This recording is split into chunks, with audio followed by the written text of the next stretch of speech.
გამარჯობათ. Როგორ გზამდები? გვიჩიან. გვიჩიანი. სვანი გზამდები. დიახ, ბატონო. ეხლა როგორ ეხმარებით თქვენ მეუღლებს, ძმებს, შვილებს? როგორ ეხმარებით? ვაძლევთ თბილ საჭმელს, თბილ განსაცმელს და ულით მეტი რა შეგვიძლია? რა შეგვიძლია? სადაა შესაძლებელი? სროლა არ შეგვიძლია, თორე ვინც დამნაშავე, იმას ვესწროდი პირველად. დაჭირდა იმასაც ესეა. ასეა. ორი კაცი აფხაზი რო დარჩეს, ორი კაცი ქართველი რო დარჩეს, მარტო ორ-ორი. მაინც ბოლოს ერთად უნდა ვიცხოვროთ. ხომ შეგხვდება ერთმანეთს თვალებში როგორ უნდა შევხედოთ, იმ ორმა და აქი თუ ორმა, იქი თუ ორმა თვალებში როგორ უნდა შევხედოთ, ერთმანი დრო დავყოთ. არ გაძღა, არ ძიმბა ჩვენი სისხლით. აჩბა, არ ძიმბა და ოზგანი არ გაძღენ. ამა ესენი ცეცხლში უნდა დაიწვენ ქართველი და აფხაზი დედების სოდით. აფხაზი და ქართველი დედები ერთად უნდა შევგროვდეთ, ერთ ჯოხს უნდა მოვკიდოთ ხელი, უნდა შევეხვეწოთ ღმერთს, არძიმბას, ოზგანს, რომ არ დაგვიყოფონ შვილები. ჩვენ გევახათ, ამაღამ რო გადმოვიდნენ ჩვენ, მე ეს ბავშვები, ინვალიდები და ასე შემდეგ. ნუ ამას ბოლო უნდა მოიღოს, ან უნდა იყოს ომი, ან და გადავალდა ჩავბარდებით იქით. როგორ ვთქვათ? რას მისცემენ ჩეჩინები არძიმბას? რუსები და ჩეჩინები რას მისცემენ? მისი კულტურა, მისი ენა, ყველაფერი დაიკარგება ჩეჩინებისა და რუსების ხელში. ნუ ეშინია მაგას. საწინამძღვარო მართმორწმუნე და შემწეოდა შესაძლებელო. ოი ყოლა დიდებულო წმინდა დიდონდე მთავარი იოანე ოქრობირო. სიწმინდითა შენი დამრავლათა სასაუთა მოქმედო. შენ შორის დამკვიდრებული და საფრთხით ამადით მადლით ადიდედა. განანა ანთლებთი დაცული კეთილ მორწმუნე ერიჩვე. შენი აზრით აფხაზეთში როგორი განწყობა ქართველების მიმართ? ძალიან როგორც ვიცი ძალიან ცუდი და ქართული წიგნებიც აიკრძალა. რას აღარ ისწავლება. ბავშვობა გავატარე აფხაზეთში, ქალაქ ტყვარჩელში. დავიბადე, სკოლა დავამთავრე ქალაქ ტყვარჩელში. აფხაზეთის ომს არ შევსწრები ვარ, მაგრამ მახსოვს ის, რომ ყოველთვის რაღაც დაძაბული ფონი ახლდა ქართველებსა და აფხაზების ურთიერთობას. თუმცა ეს არ ხდებოდა იმის გამო, რომ რაღაც კონფლიქტი არსებობდა ხალხში. კონფლიქტს უფრო ჰქონდა პოლიტიკური სარჩული. პირველ რიგში იმიტომ, რომ პრივილეგირებული იყო ეს ეროვნებით აფხაზი ადამიანები. პრივილეგიური რას ნიშნავს? მაგალითად, პირველი მდივანი ყოველთვის უნდა ყოფილიყო აფხაზი ეროვნების წარმომადგენელი, მეორე პირი ქართველი, ხოლო ამის გამო მე ასე ვფიქრობ, ძალიან ბევრი თითქმის 70%, ვინც წარმოადგენდა მაღალი თანამდებობის პირს, იყო ეროვნება შეცვლილი, ანუ იყვნენ ეთნიკურად ქართველები, მაგრამ პასპორტში ეწერათ აფხაზი. აფხაზეთის ომი გახდა ომი, როდესაც ადამიანები საკუთარ მიწაზე უცხოებად იქცნენ და ქალაქები და სოფლები, სადაც ერთიანად ცხოვრობდნენ ქართველები და აფხაზები, ერთ დღეს დაიშალა მტრულ ნაწილებად. სისხლი დაიღვარა და ამ ქუჩებში, სადაც ადრე ბავშვების ხმაური ისმოდა, სრული ქაოსი და ანარქია დაიწყო. ეს არ იყო მხოლოდ სამხედრო შეტაკება, ეს იყო ხალხის ცხოვრება, კივილნარევი ცხოვრება და ძალიან ბევრი დაკარგული სიცოცხლე, ათასობით ადამიანი დაიღუპა, ასეულობით სოფელი დაიწვა, ასობით ათასი იძულებული გახდა დაეტოვებინა სახლი და ბავშვობის მოგონებები ფაქტობრივად დღემდე არსებობს მათ მეხსიერებაში.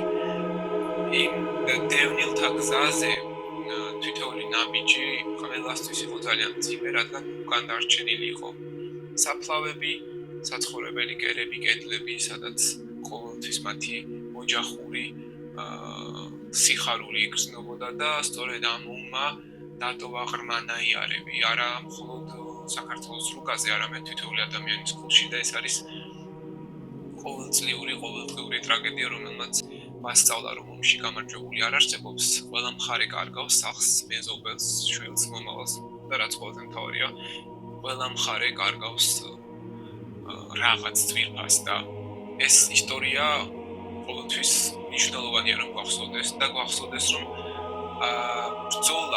ბრძოლამდე სანამ ადამიანი დაიწყებს შეუძლია მას ისაუბროს მშვიდობიანად და ეს ალბათ ყველაზე ფასეული რამ არის, რაც ადამიანს შეიძლება ჰქონდეს და ისი ფასი დავივიწყეთ, მაშინ წარსულის ტრაგედია ყოველთვის დაგვიდგება მომავალში ჭრტილად. ამიტომ აფხაზეთის ომი არ უნდა დარჩეს მხოლოდ რაღაც წიგნის ფურცლებზე ან არქივის ყუთებში, აუცილებელია რომ ეს ცოცხალი ტკივილი ყოველწლიურად შევიგრძნოთ და გავეხსენოთ, რომ ერთად ცხოვრება რთულია, მაგრამ ერთმანეთის დაკარგვა არის დამღუპელი და ამ ომმა მე პირადად რომელიც არ შესწრებია ამ ომს და მხოლოდ წარსული ახსოვს, მასწავლა ეს.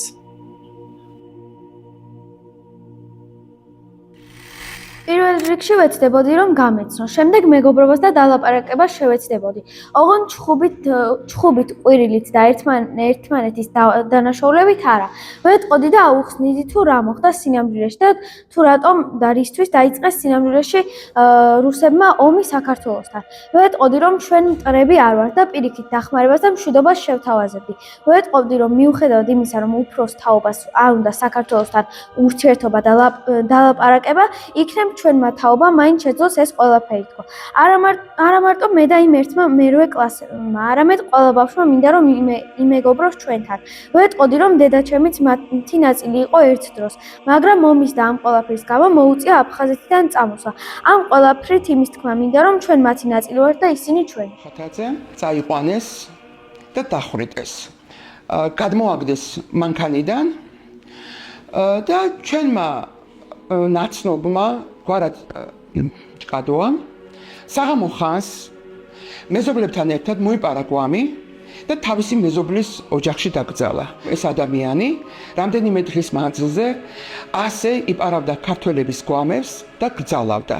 გაიგეს რა რომ იყო ქართველთა ჯგუფი, რომლებიც იპარავდნენ ამ მიცვალებულებს, ამიტომაც მოხდა ის რომ მთელი ოჯახი მათი ამოწყვეტეს. რას ვეტყოდი ჩემხელა აფხაზ ბავშვს? მე მინდა რომ მტრები არ ვიყოთ, არ მინდა ერთმანეთი მტრებად აღვიქვათ. ჩვენ ერთ ქვეყანაში ვცხოვრობთ და ერთი ქვეყნის ისტორიას ვიზიარებთ. მინდა ჩვენ შორის მშვიდობა. ვფიქრობ კომუნიკაციით შეგვიძლია საერთო ენა გამოვნახოთ. მინდა ვიმეგობროთ, ქართველები თქვენი მტრები არ ვართ. მე ვერ შევცვლიდი შენს აზრს, რადგან შენ დაბადებიდან გასწავლიან რომ მე შენი მტერი ვარ. ეს ტყუილია, მე შენი მეგობარი ვარ, რადგან ორივე ქართველები ვართ. ერთ დროს დედაჩემიც აფხაზეთში ცხოვრობდა, მაგრამ რუსების ომის გამო დატოვება მოუწია. არა მარტო დედაჩემს, არამედ 10,000-ზე მეტ ადამიანს მოუწია დატოვება.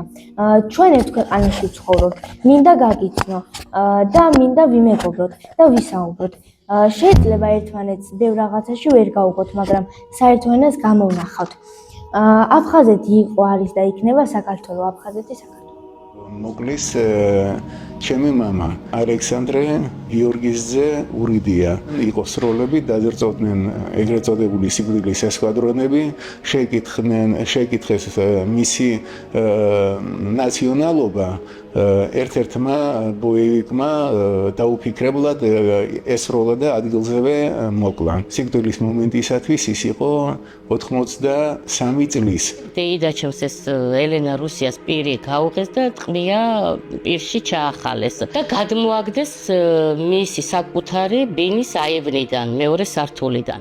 აფხაზეთი არის საქართველო, რომელიც გვაკავშირებს საერთო მიწა და სამშობლო. ერთ დროს ჰქონდა საერთო კულტურები და ტრადიციები და ერთადაც ცხოვრობდით. ჩვენ მეგობრობა და ერთობა გვაძლიერებს და იმედი მაქვს, რომ სანამ ვარსებობ, მინდა რომ ერთხელ ვნახო აფხაზეთი და იმედი მაქვს ასევე, რომ დავიბრუნებთ აფხაზეთს და ვუსურვებ ყველა ადამიანს, რომელიც აფხაზეთში ცხოვრობს, წარმატებას. ყველანი, ვინც იქ მოკლეს, არის ასეთი ხელწერით. დაჭრილები არიან შეყრილი სახლში. ყველა ოჯახში არის გამომწვარი ადამიანი. ჩემი დედამთილი ალექსანდრა ქუხილავა ყალიჩავა 1993 წლის 27 ოქტომბერს მოკლეს ეზოში და სახლში შეაგდეს და არის დღეს რა ხდება ჩვენს ანუ თქვენს და ჩემს თაობაში. მთავარი პრობლემად ვფიქრობ რომ არის არა ომის ტრაგიკულობის გაუაზრებლობა, არამედ იმ არსებული რეალობისთვის მზად მომზადებლობა, რასაც ჩვენ უახლოეს 15-20 წელიწადში წავაწყდებით და წააწყდებით, თქვენ მოგიწევთ გადაჭრათ პრობლემა აფხაზეთის და სამაჩაბლოს დაბრუნების ან არ დაბრუნების, როგორ ფიქრობთ ეს რა არის და როგორ უნდა დაიბრუნოთ, თუნდაც თქვენი თაობის, ასაკის, მეათე კლასელების რომლებსაც შეხვდებით აფხაზეთში როდისმე და თუ შეხვდებით ან ყავთ მეგობრები, მათ რას ეტყვით, რას დაუმტკიცებთ, ისტორიულ კონტექსტში არგუმენტებს მოიყვანთ, რომ თქვენ აფხაზეთის საქართველოს ნაწილი იყო მუდმივად, თუ რითი გაიმართლებთ თავს მას წინაშე, მიუხედავად იმისა, რომ არც ერთ თქვენგანს, არც თქვენ თაობას, არც იმათ ომთან შეხება არ გქონიათ. მათ ასწავლეს, რომ აფხაზეთის ისტორია ცალკე ისწავლება მათთან და ასწავლეს, რომ საქართველო არ იყო აფხაზეთი, თქვენ გასწავლეს და გასწავლია, რომ საქართველო აფხაზეთის ნაწილია, დაბადებიდან ეს გესმით ტელევიზორში, გარეთ ჩობლების მხრიდან ლოზუნგებია. რა არის ის, რაზეც თქვენ უნდა დაფიქრდეთ? ალბათ არის ერთ-ერთი ყველაზე მნიშვნელოვანი საკითხი და ვფიქრობ, ყველა მასწავლებელმა მათ შორის ეს უნდა გაიაზროს.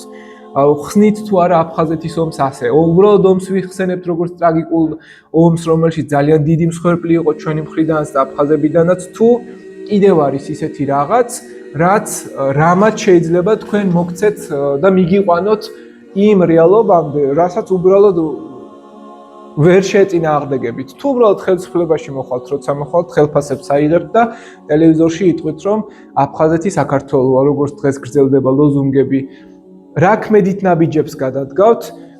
ფიქრობ ეს დასაფიქრებელი საკითხია და თქვენ აუცილებლად დაგჭირდებათ მათთან მშვიდობიანი საუბარი. დიპლომატიურ ენაზე აგრესიულად გინდათ ეს ომით გინდათ დაიბრუნოთ, როგორც მთავარი მიზანი დღეს ჩვენ შეიძლება გქონდეს, თუ რას აკეთებთ, ხო? იმიტომ რომ მე ზუსტად ვიცი, რომ თქვენ არ ხართ ის თაობა, ვინც რაღაცებს აგრესიით წყვეტს. მე ასე ვფიქრობ ყოველ შემთხვევაში. თქვენ ხართ ალბათ ის თაობა, რომელსაც შეუძლია არგუმენტირებულად რაღაც გიმტკიცოს. და თუ ამას მოახერხებთ, როგორ? აქ რომ აფხაზი მოსწავლე იყოს, რომელსაც ასეთი იდენტობა აქვს, აზროვნება ასეთი აქვს და საერთოდ არ აღიარებს საქართველოს სივრცეს, მაგრამ ასე მოუწია აქ ცხოვრება. რას გააკეთებდით მისთვის, რომ ეს გაიაზროს? ეტყოდით, რომ შენ ბნელი გონება გაქვს, ასე გასწავლეს, პროპაგანდის ქვეშ ხარ, თუ მის რეალობაზე გადახვიდოდით და სიმართლეს დაუმტკიცებდით, ხო? ამ საკითხებზე მინდა დაფიქრდეთ და მოკლე შეფასება დამიწეროთ, მოკლედ დავალების სახით. დედაჩემი, მამაჩემი და მამიდაშვილი ჯერ დაჭრეს, ესროლეს, დაჭრეს და შეყარეს სახლში დასაწვავად. ბოლო ქართული ოჯახი ამ სოფელში იყო დედაჩემის და მამაჩემის ოჯახი. კაკო კოპალიანი, მარო ახსალბა, შერეული ოჯახი იყო. გაგზარდეს ქართველი შვილები და ეს არ აპატიეს. მე წამიყვანეს თვეთ. 2-3 დღე ჩემთვის იყო კოშმარი. ეს თავიდან 3 დღე იყო რაღაცა კოშმარი. ეს რაღაც არ არის არ უსრულებ. მოხუცებს, რომლებიც არანაირ საფრთხეს არავისთვის არ წარმოადგენდნენ, უსასტიკესი მეთოდებით კლავდნენ, მხოლოდ იმის გამო, რომ ქართველები იყვნენ. ამ კონფლიქტს უფრო ჰქონდა პოლიტიკური არჩეული.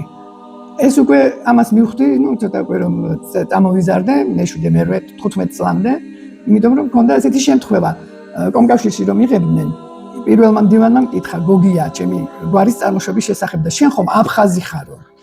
რაზეც მე ძალიან დიდი აღშფოთება გამოვხატე და უთხარი რომ გოგია აფხაზი არასდროს არ ყოფილა. იმან შემისწორა, როგორ არა აგერ იმ რაღაც უბანი დამისახელა, იქ სულ აფხაზები ცხოვრობენ გოგიები. იყო ასეთი დამოკიდებულება ქართული ენისადმი, არც ერთი აფხაზი ქართულად არ საუბრობდა. მიუხედავად იმისა, რომ შეიძლება იცოდნენ კიდეც ქართულად. ისინი ლაპარაკობდნენ ქართველებთან რუსულად. თვითონ ტყვარჩელი ძალიან ისეთი რუსული ყაიდის ქალაქი იყო. ყველგან ისმოდა მხოლოდ რუსული ლაპარაკი, ეს იმის გამო, რომ ალბათ აფხაზები, ქართველები და რუსები ერთმანეთში რუსულად ლაპარაკობდნენ. ქართულ სკოლებში ყოველთვის ყველაზე ნაკლები მოსწავლეები სწავლობდნენ, ძირითადად რუსული და აფხაზური სექტორები იყო მრავალრიცხოვანი. აი ასეთ სიტუაციაში გავიზარდე. მახსოვს 1968 წელი, როცა რუსთაველის 800 წლისთავი იყო. ამბობდნენ, რომ ტყვარჩელში უნდა დადგმულიყო შოთა რუსთაველის ძეგლი. და რატომღაც ეს პროცესი გაჭიანურდა და მაშინ გამოვიდა ასეთი ხმები, რომ ძალიან დიდი წინააღმდეგობა შეხვდა ამ მოვლენას. აფხაზებს არ სურდათ შოთა რუსთაველის ძეგლის დადგმა. ქალაქ ყვარჩელში და მე გადაწყვეტეს რომ ძეგლი კი არა რაღაც ბიუსტი დაედგათ და ისიც რაღაც პარკში რომელიც არ ჩანდა ანუ რომ ცენტრალური ქუჩაზე არ იყო ეს პარკი არც არაფერი და დადგეს კიდეც ეს ბიუსტი პატარა ზომის ბიუსტი ჩადგეს ამ პარკში და მეორე დღეს ეს ბიუსტი წაქცეული ძირს დაგდებული და ცხვირმოტეხილი ნახა მოსახლეობამ თუმცა ამაზე არავინ არ ლაპარაკობდა ამისთვის აი ასეთი დამოკიდებულებისთვის არავინ არ ისჯებოდა პირიქით ყოველთვის გამოყავდათ ქართველები დამნაშავე ომი რო დაიწყო აფხაზეთში იქ მე ჩემი ძმა იქ იყო ჩემი და იქ იყო ნუ ალბათ კარგად იცის ყველამ როგორი დღეები გაიარეს ყვარჩელი საერთოდ ჩაკეტილი ქალაქი იყო და მე ეს ვიცი რომ ჩემი ძმა ტყეში დადიოდა შეშას ეძებდა და ამით აკეთებდა საჭმელს.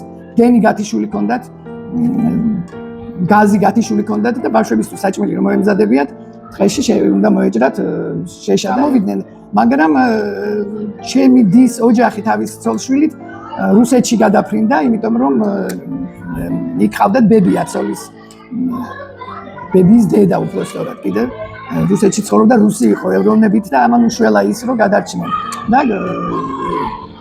რუსი ნათესავის სკოლამ გადაარჩინა და ნათესავი თუ ყავდა და ის ალბათ ის მაგრამ თვითონ ომი ყვარჩელში ომი ესეთი შეტაკება იმ მოსახლეობასთან არ ყოფილა ჯარი შემოვიდა და ეთნიკურად ქართველები ჩემი მოგვარიც კი და ჩემი ძმა ხას უსმევდა რომ ერთ-ერთი გოგია იყო ყველაზე სასტიკი აი ამ ქართველების მიმართ და იძახოდა რომ ჩაი ჩვენ მე არა ვარ ისა რა ქვია ქართველი მე ვარ მეგრელი აი ესეთები წერია ერთი ძმა იბრძოდა ქართველების მხარეს მეორე ძმა იბრძოდა აფხაზების მხარეს აი ასეთი სიტუაცია ეს ამ სიტუაციას რა თქმა უნდა ხელს უწყობდა ზუსტად ეს რუსული პროპაგანდა რომ აი თქვენ ხართ ესეთები თქვენ უნდა გქონდეთ დამოუკიდებელი ქვეყანა და ესეთი პროპაგანდა მიმდინარეობდა მანამდეც იყო აფხაზეთის გამოყოფის და რუსეთთან შეერთების როგორ თქვა ცდელობა კი არა მაგრამ ეს ხალხში აი ეს აზრი იყო აფხაზების მხრიდან რა თქმა უნდა აგინებდნენ ბერიას მეგრელები ჩაასახლაო აფხაზეთშიო თუ არა ჩვენა ვართო აქ ეთნიკურად მკვიდრი მოსახლეობა რომელიც რა თქმა უნდა იყო ისტორიის გაყალბება და მაშინაც რა თქმა უნდა ძალიან გაყალბებული იყო ეს ისტორია და ყველაზე საწყენი ალბათ ის იყო რომ საქართველოს მაშინდელი მთავრობა ანუ კომუნისტური მთავრობა ამას ყოველთვის ცდილობდა რომ აი ეს არ გამოჩენილიყო რუსების როლი ამ კონფლიქტში რა ესენიც ცდილობდნენ იმას რომ ჩვენ აფხაზეთ ყოველთვის ცდილობდნენ რომ აი ჩვენი აფხაზი ძმები თუმცა ისინი სულაც არ იყვნენ ძმური და მეგობრული ურთიერთობით აი ეს მახსოვს ბავშვობიდან უმძიმესი ავადმყოფი ორი ჯოხით საჭირო ადგილზე თორე საერთოდ სიარული და ეს ძალიან გამორიცხული იყო ცემეს მამაჩემი დედაჩემის წინ მე დედაჩემა კივილი რომ მორთო ესე იგი მამაჩემი ტყვის ჯერით ხოლმე მოუღეს და მე დედაჩემის ჩააჩუმის სამუდამოდ აი ასე მათი სიკვდილი სამბა ეთნიკურად ქართულ მშვიდობიან მოსახლეებს არაადამიანური ცინიზმითა და სისასტიკით ეპყრობოდნენ ხეზე იყო ბავშვი გაკრული, ბავშვი იყო გოგო, ქვედა ბოლო ეცვა, ლურჯი ყვავილებით. ოღონდ ბავშვი არ ჩანდა, რადგან აი მუცლის ზემოთ თითქოს კანი აათალესო. ასე ქონდა და ეს სისხლიანი კუნთები უჩანდა რა, ეს კაბაცო სისხლში იყო. ეს თავისსავე ტყავში იყო ბავშვი ჩამხრჩვალი როგორც ჩანს. იმიტომ რომ ესე ტომარასავით ქონდა აცმული ზემოთ და თავზე იყო რაღაცა ესე მოკრული. და ამავე სხეულს რაღაცა მუყაოს ქაღალდი იყო მიფარებული ამ სხეულზე და რუსული ასოებით ეწერა ბრადაიოცა გრუჯინსკაეს ნაირა კალანდია იყო მისი ბიჭი ნუგრი მერე ვალერი იყო მერე მე ვიყარ ოდა ბიცოლაჩელი გადმოცვიდნენ ესენი გლებივით საზიზღრები და ამბიცმი ადგილს. სკოლკოლეტივე უწრეს. 15 წლის ავარ 15 лет მენი. 15 პოლიატივე ლობუ უხრა. და მთელი 15 ისა ცხვირპირში. ას მიუშვირა და იმისი ხორცი, სახის ნაფლეთები და იგი კაბა რომეცვა იგი ახლაცამ ხოდა ეს ქალი ნაირა მივარდა და უბეიტე მენიატოშე უბეიტეო მონკალითო მეც მე ტინი დოლჟენ გორტ უმერე ტი დოლჟენ გორტ ნაბეს ჟიზ მუჩიცა იმ მუჩიცა თვალი ამოუღეს ამას მაგრამ მე გავიხედე მე უკვე აზრი დავკარგი შვილი თვალწინ მომიკლეს ფერხი დამნაბიჯეს დატინკას ზევიაზე სახეზე ერიშტი ქაჩეთ გამიეთეს და ის თვალი ამოიღეს და გადამაყვა რუსეთის მიერ კონტროლირებული სამხედრო დანაყოფები მშვიდობიანი მოსახლეობის წინააღმდეგ ენით აღუწერელ მეთოდებს იყენებდნენ. მათ შორის ცეცხლმოკიდებულ სახლებში ყრიდნენ და ცოცხლად წვავდნენ. ყველანი, ვინც იქ მოკლეს, არის ასეთი ხელწერით.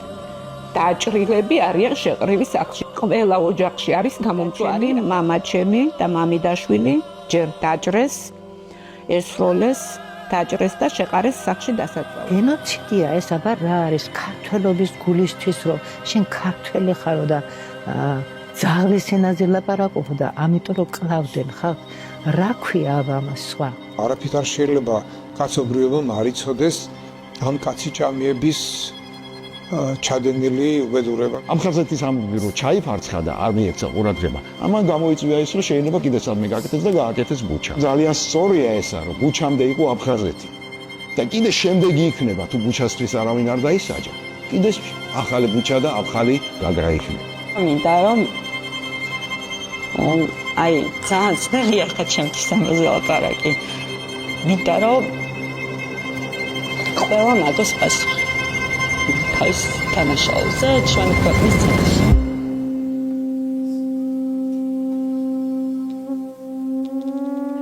მე ეკატერინე ჯოხაძე, მასწავლებელი აფხაზეთიდან დევნილი. სახლი, სადაც ბავშვობის ხმა ჯერ კიდევ ეკონი მესმის, უკვე აღარ არსებობს.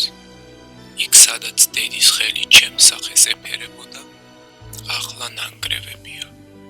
აფხაზეთის ცა რომელსაც ბავშვობაში ვუყურებდი, ისევ ისეთივე ლურჯია, მაგრამ ჩემთვის ის დახშულია, როგორც კედელი, რომლის იქითაც ჩემი სიცოცხლის ნაწილი დარჩა. სახლი დავკარგე, ეზო დავკარგე, გზა, რომელსაც სუნთქვისფერი ჰქონდა, დავკარგე. დავკარგე ადამიანები, რომლებიც აღარასოდეს დაბრუნდებიან და მაინც ყველაზე მძიმე ისაა, რომ საკუთარ მიწაზე ჩემსავე ქვეყანაში მე დევნილს მეძახიან. ყველა გაკვეთილზე, როცა ბავშვებს ხელოვნებას ვასწავლი ვფიქრობ, ნეტავი მიწაზეც შეუძლო მათთან ერთად ფერწერის გაკვეთილი, იქ სადაც ჩემი ბავშვობის ფერები დარჩა, ფერები, რომლებმაც სისხლმა და წრეალმა ჩამორეცხა. აფხაზეთი ჩემთვის არის დაუხატავი ტილო. ტილო, სადაც სამუდამოდ ჩაიწერა ჩემი ტკივილი. მე ვერასოდეს დავივიწყებ. ვერასოდეს შევეგუები და ვერასოდეს შეურიგდები იმ სიცარიელეს, რომელსაც დევნილობა ქვია. მე ვარსებობ, როგორც ცოცხალი მოგონება დაკარგული მიწისა. აფხაზეთი, აფხაზეთი, ჩემი სახლი, ჩემი სული, ჩემი სამუდამო ტკივილი.